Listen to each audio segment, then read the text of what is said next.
Olá, gente, tudo bem com vocês? Tem uma matéria muito interessante que vocês vejam, saiu na BBC, né? Sobre uma matéria do Financial Times, né? Como diz a matéria da BBC, o Financial Times ele é considerada a bíblia do jornalismo econômico, ou seja, ele tem sim, um potencial de influência sobre economistas, sobre empresários, governos, enfim, todos esses agentes econômicos, né, importantes.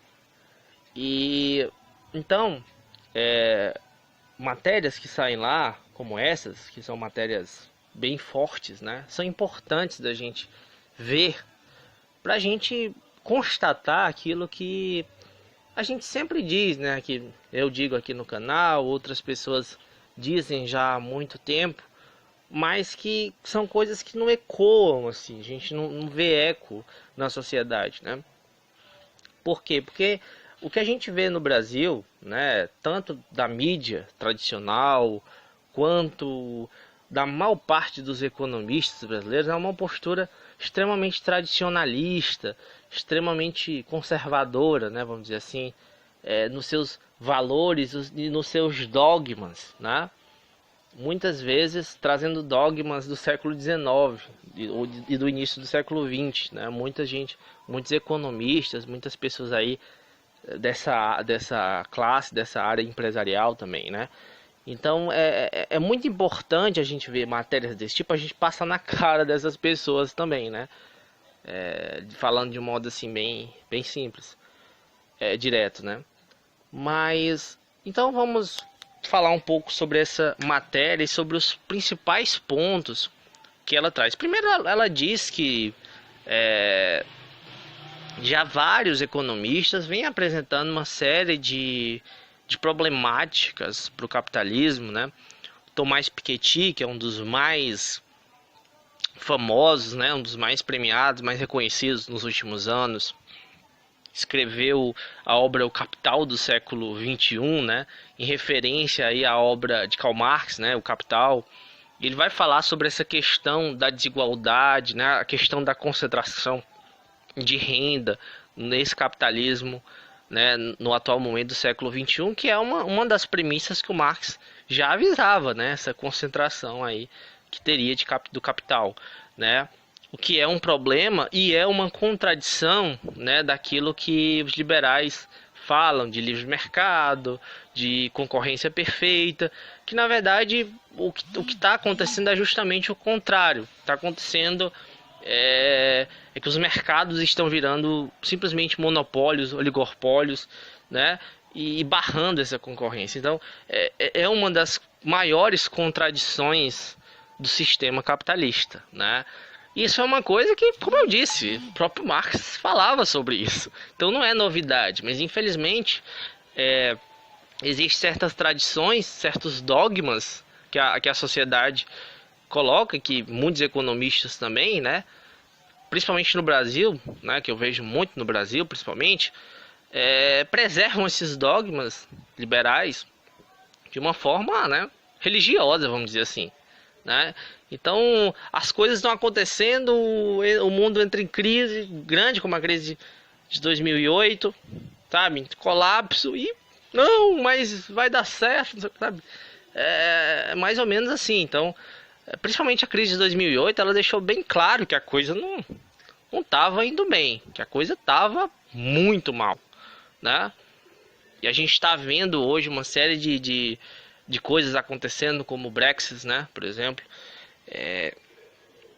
que é um rompimento ali de um acordo europeu, né, de décadas, né? Então assim, é uma coisa bem forte isso. Então a gente está vendo que a coisa tá dando uma dinamizada, tá indo para um rumo tal, e tá gerando um medo, um espanto por parte de muita gente. A economia não tá mundial, né, não tá crescendo legal, e entre outros tantos problemas, né? A matéria traz problemas sociais, traz problemas, né? Justamente aquele problema que eu falei há poucos dias no vídeo também, aquela questão de não sustentabilidade, é um sistema que não é sustentável, né? Porque por um lado ele gera muita... Então existe esse desequilíbrio que a matéria traz, né, de satisfação. Por um lado, acionistas, grandes mega empresários conseguem uma margem de lucros exorbitante. Por outro lado, os consumidores e os funcionários não são bem atendidos, né?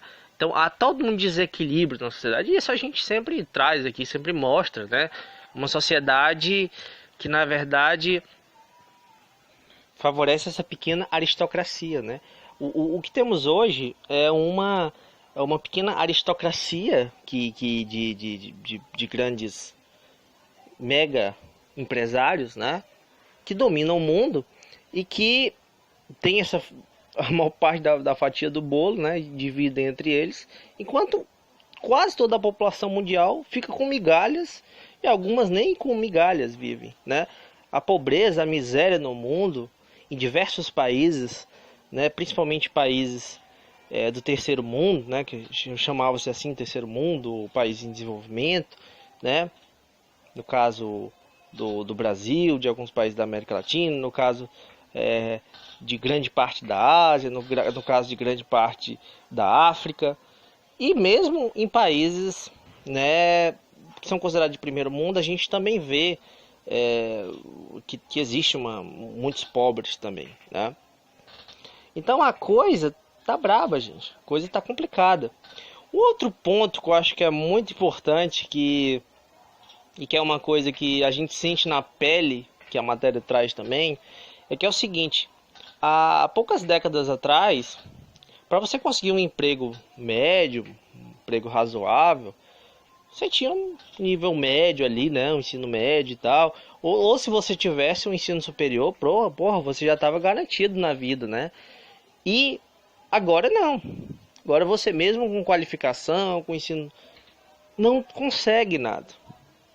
Não consegue nada. Isso é um outro dogma que eu sempre ouvi muito e ouço até hoje, que as pessoas, que as economistas dizem, tal, as pessoas dessa área, diz o seguinte: não, mas o problema não é que falta emprego, o problema é que falta qualificação. Porra, que mentira, cara. As pessoas estão aí se qualificando, fazendo cursos superiores, cursos técnicos, estão fazendo pós-graduações, conheço gente com mestrado e tudo, que tem com essa dificuldade também.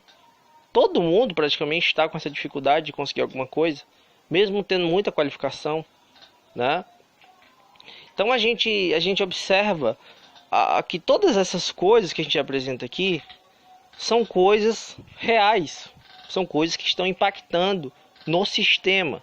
O sistema está entrando em colapso, porque não está conseguindo esse equilíbrio, né? Simplesmente está favorecendo uma pequena elite, cada vez menor, cada vez, né, um percentual menor da população consegue benefícios, e a grande maioria da população fica à mercê, né, da pobreza, à mercê de grandes dificuldades financeiras, tá? Então assim, isso é uma coisa que a gente já vem vendo há muito tempo, né? E infelizmente agora que parece que eles estão se preocupando com isso, ou pelo menos demonstrando que isso é um problema. Até pouco tempo estavam praticamente negando que isso acontecia. Bem, para finalizar a matéria, eu gostaria de dizer aquilo que sempre acontece, e dessa vez está acontecendo também. Por que essas pessoas, né, esse jornal e tal, né, essa revista aí, Financial Times, por que esses órgãos, essas pessoas estão preocupadas com o que está acontecendo? Na matéria mesmo eles dizem que, né, dão algumas opiniões ali desses especialistas, que eles dizem, olha, quando acontece isso, quando o sistema entra em colapso desse jeito, a coisa ganha essa disparidade tão grande, acontecem revoluções, né? As pessoas se revoltam e vão querer destruir o sistema, né? Lógico, colocar algo lá, contrário a isso. E eles têm medo disso. O que faz eles querem... então eles propõem uma reforma. Sempre é assim que acontece. Foi assim que aconteceu após a crise de 29, né? Após a crise de 29, aconteceu isso. Essas reformas foram feitas ali com o keynesianismo, né? Para tentar não fazer com que a coisa ganhasse ali, surgisse uma revolução, destruísse aquele sistema, né? Então eles são movidos por isso. É por isso que eles querem modificar. Porque eles estão bem lá no cantinho deles. Mas estão vendo, porra, uma fração pequeníssima, cada vez menor da população está sendo beneficiada por esse sistema. Enquanto a grande maioria está totalmente sendo totalmente prejudicada por isso, por esse sistema. Uma boa parte talvez ainda não saiba. Mas uma hora ou outra, o bicho vai pegar. Aí eles vão se revoltar contra o sistema, né? Vai aparecer alguém e tal, porque o clima vai sendo gerado e tal.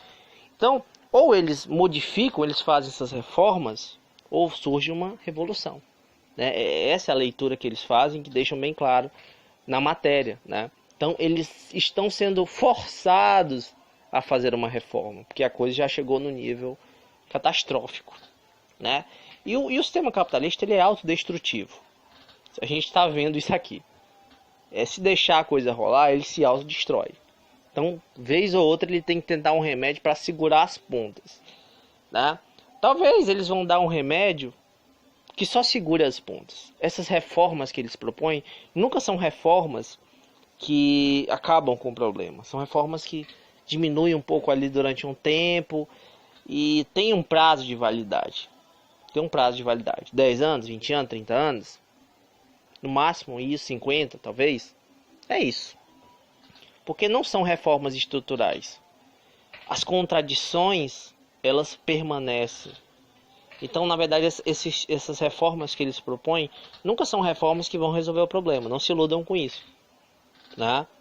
Mas a gente tem que ver. Na matéria não deixa claro que reformas eles vão fazer. O que eles vão fazer em relação a isso, né? Isso é uma coisa que teria que esperar, porque afinal não está explícito ali, nem sequer implícito. Toda a discussão que está ali em voga é o que? A coisa está errada, precisa mudar isso aí. Parece o Bolsonaro falando, precisa mudar isso aí. Ele não apresenta nada. Então a gente tem que aguardar um pouco aí para ver o que é que eles apresentam, para a gente poder fazer uma análise aqui disso.